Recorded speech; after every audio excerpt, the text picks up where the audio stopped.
ধলাইয়ে মাই ভারত ও কর্মায়ন সংস্থার cluster level sports meet শুরু। ভারত সরকারের ক্রীড়া ও যুবকল্যাণ মন্ত্রকের অধীনস্থ স্বশাসিত শাখা মাই ভারত কাছাড়ের উদ্যোগে ও ফ্রেঞ্চনগর কর্মায়ন সংস্থার সহযোগিতায় ক্লাস্টার লেভেল স্পোর্টস মিট প্রতিযোগিতার শুরু হয়েছে ধলাইয়ে। নরসিংপুর উন্নয়ন খণ্ডের ধলাই বিএনএমপিএইচএস স্কুল খেলার মাঠে 2 দিবসীয় প্রতিযোগিতার শুভারম্ভ হয় শনিবার। উদ্বোধনী প্রতিযোগিতায় মেয়েদের কবাডি, মেয়েদের 100 মিটার লম্বা দৌড় ও ছেলেদের 200 মিটার লম্বা দৌড়, ছেলেদের ব্যাডমিন্টন প্রতিযোগিতা অনুষ্ঠিত হয়। উদ্বোধনী অনুষ্ঠানে বক্তব্য রাখতে গিয়ে ধলাই সমজেলা অতিরিক্ত কমিশনার দীক্ষা সরকার বলেন, বর্তমানে মেয়েরা নাচ গান পড়াশোনার পাশাপাশি খেলাধুলায় আগ্রহী হচ্ছে। খেলাধুলায় শারীরিক ও মানসিক বিকাশ ঘটে। ধলাইয়ে বিভিন্ন খেলাধুলার আয়োজন হয়ে থাকে। তিনি মাই ভারত ও কর্মায়ন সংস্থার ভূয়সী প্রশংসা করেন। বক্তব্য রাখেন ধলাই বিএনএমপিএইচ স্কুলের অধ্যক্ষ পিনাক চক্রবর্তী বলেন, পড়াশোনার পাশাপাশি খেলাধুলায় অংশগ্রহণ করতে ছেলেমেয়েরা আগ্রহী। সংস্থার মাধ্যমে ব্লক লেভেল স্পোর্ট মিট আয়োজন করায় ধন্যবাদ জানান তিনি। বক্তব্য রাখেন ধলাই জিপি সভানেত্রীর প্রতিনিধি বিধান চন্দ্র পাল, এপি সদস্যার নিয়তি বর্মন। উপস্থিত ছিলেন শিক্ষক জয়ন্ত গোয়ালা, মাতৃভূমি সংস্থার ক্রীড়া সম্পাদক পিঙ্কো বর্মন, কর্মায়ন সংস্থার সাংস্কৃতিক সম্পাদক বিশ্বজিৎ মালাকার, সাইদুর রহমান মজুমদার, ফয়েজ উদ্দিন মজুমদার প্রমুখ। রবিবার সকাল 10টায় মেয়েদের ব্যাডমিন্টন ও ছেলেদের ফুটবল প্রতিযোগিতা অনুষ্ঠিত হবে। বেলা 2টায় ব্লক লেভেল স্পোর্ট মিট প্রতিযোগিতার পুরস্কার বিতরণী অনুষ্ঠানে বিভিন্ন প্রতিযোগিতার পুরস্কার বিতরণ করা হবে। এতে এলাকার ক্রীড়াপ্রেমী বন্ধুদের উপস্থিত থাকার জন্য আমন্ত্রণ জানান কর্মায়ন সংস্থার সাধারণ সম্পাদক বিবেকানন্দ দাস।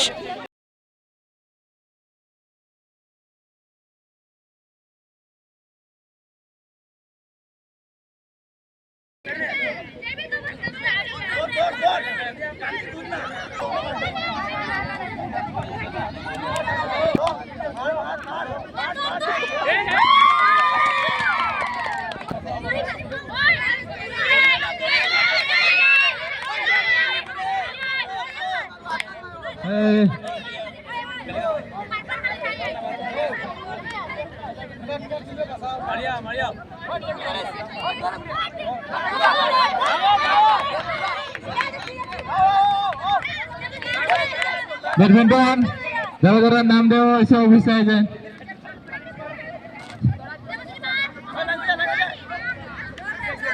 ব্যাডমিন্টন প্লেয়ার যারা যারা ব্যাডমিন্টনের নাম দিয়েছে আপনারা অফিসে এসে যান, ব্যাডমিন্টন খেলা শুরু হয়ে যাবে। চলো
উপস্থিত আছেন এসব অঞ্চলের যারা খেলাপ্রেমী, খেলার প্রশিক্ষক আমাদের স্কুলে আমাদের স্কুলে যারা প্রত্যেক দিন খেলার ছাত্রদেরকে প্রশিক্ষণ দেন, পিঙ্কু বর্মন, প্রবীণ বর্মন, এবং এই বিদ্যালয় বা অন্যত্র থেকে আসা খেলোয়াড় বৃন্দরা, অত্যন্ত আনন্দিত আছি আমরা এই কারণে যে একটার পর একটা খেলা অনবরত আমাদের এই ফিল্ডে চলে আসছে। 365 দিনের মধ্যে আমি দেখতে পাই একটা দিনও খেলা ছাড়া এই মাঠটা থাকে না। সেটা একটা কিন্তু খুব ভালো লক্ষণ।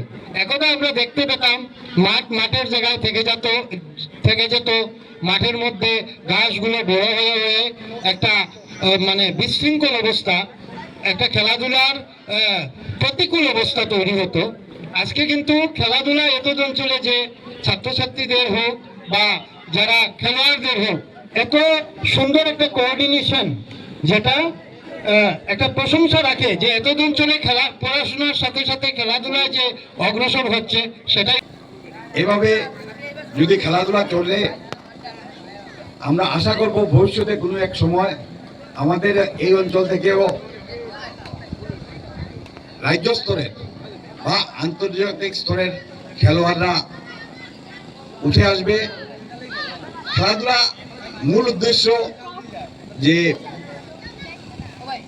রাষ্ট্র গঠন তথা একটি উন্নত রাষ্ট্রের মূল